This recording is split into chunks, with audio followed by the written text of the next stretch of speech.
Payroll system version number 3 at nag-add tayo ng feature which is itong night differential.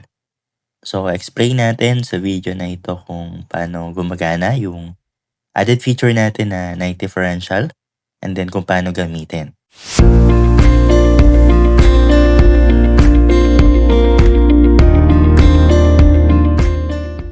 So, tingnan natin dito sa ating settings yung in-add natin na settings which is yung night differential. So, kung makikita natin, meron ditong night differential rate and then yung kanyang value. Pag 0.1, ibig sabihin 10% ng kanyang ordinary pay or ng kanyang ordinary rate. Let's say halimbawa, sa listing natin si employee Oliver. Si employee Oliver is may 100. Kapag siya ay nag-work ng pang night hours, so yung 10% ng 100, 10 pesos, yun yung mag-a-add sa kanyang magiging salary. So kung gusto niyo 20%, 15%, 15, 20%. Ayan. So 0.2 kung 20%. Kung 10% lang, 0.1. And then, meron din kayong choice para piliin kung anong oras magi-start si night differential rate. So, dito sa example natin, nag-start ito ng 10 p.m. at mag-end yan ng 6 a.m. So, magbigay tayo ng actual example sa mismong timesheet. So, let's say ang day today is March 26. Ayan. Let's say, si employee Oliver ay pumasok ng 1 p.m. at mag-out siya ng, let's say, 9 p.m. So, total hours niya is 8 hours. Pero may biglaang hindi makapasok yung isa niyang kapalitan. So, mag-OT lang muna siya ng ilang oras. Let's say, hanggang 12 a.m. So, mag-a-additional siya ng ilang oras. So, nadagdagan siya ng 3 hours. So, bukod sa regular pay niya, meron din siyang overtime pay. At syempre, doon sa settings natin, since ang night differential rate natin is mag-start ng 10 p.m., pasok na siya doon sa night differential, which is 2 hours. 10 p.m., 11 p.m. to 12 a.m.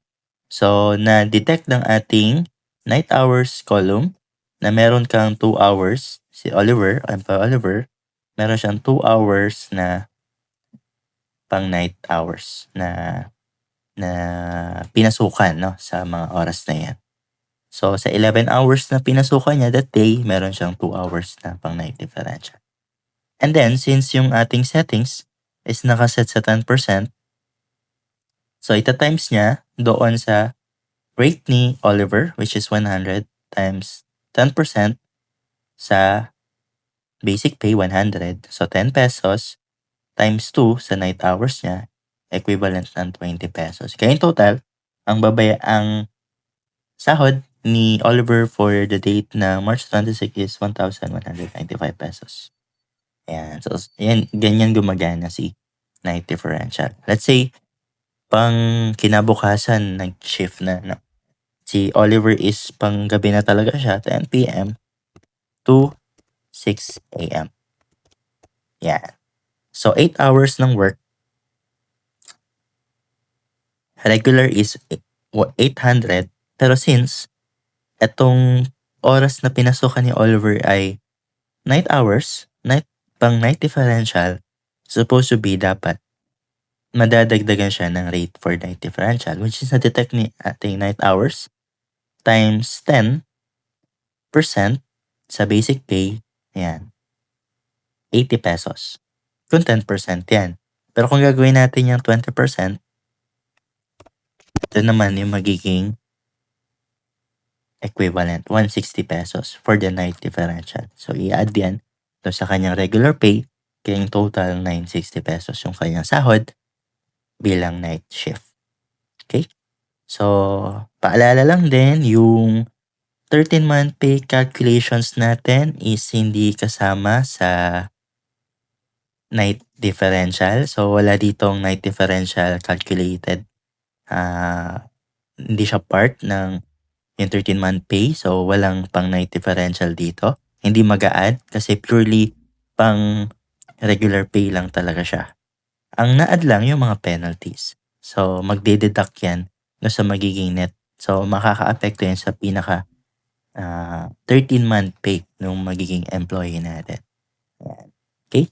So, kung siya rin ay nag-OT, hindi rin yun calculated ni 13-month pay calculator natin.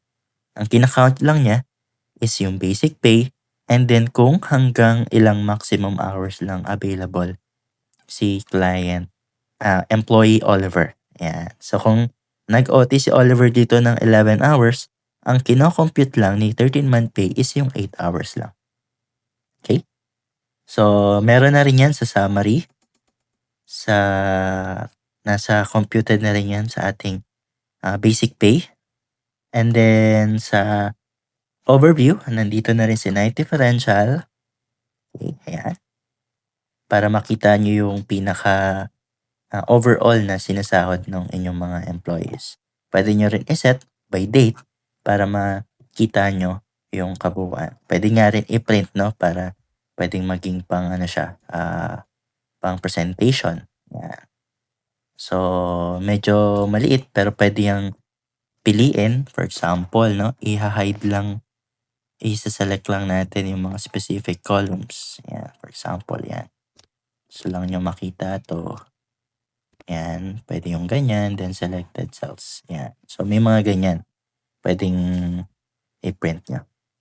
Pwede rin pang PDF. Yan. Kahit yung summary, pwede rin siyang for printing. For the report po ninyo.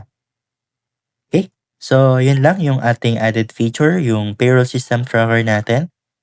May kinalaman naman po doon sa paggamit nung iba pang mga features like holidays and then yung mismong entire paggamit nito. Kindly rewatch na lang po ng mga nakalipas na mga versions nito. Yan, para magkaroon kayo ng idea from the start kung paano ginagamit itong ating payroll system tracker. Yun lang po. Maraming salamat.